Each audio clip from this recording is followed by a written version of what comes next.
This is the buyer brokerage representation agreement, page 1, and we are on section 2, line 30. Length of the agreement. Subject to section 14, this agreement begins on the date last signed by buyer and broker and automatically ends on November, on whatever you put in there. Mm-hmm. So let's say it's January 1st. A brokerage standard here is that we do not allow our agents to put a term length beyond 12 months with this document. 12 months is more than enough time. If you think you need one longer, I would make it for 12. And then once it is coming due or about to expire, I would renew it and extend that term. Mm-hmm. I think a reasonable time is 6 months. 12 is strong. Everything is about sales. So do you really think you're gonna be able to sell this document on a 12-month term? Mm-hmm.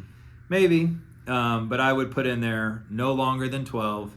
And I think a reasonable, realistic time frame is 6 months. Mm-hmm. So what does that mean is when it hits that date, this will automatically expire.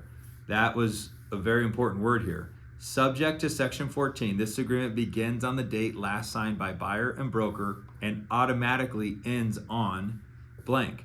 So you want to make sure that if you're getting ready to go into contract on a 6-month BBRA agreement, which is what this is referred to as an abbreviation, and you've been working with this buyer for 6 months, and you go into contract and this thing accidentally expired, you might want to recheck it and make sure that it's still active. Mm-hmm. All right, so a little tip.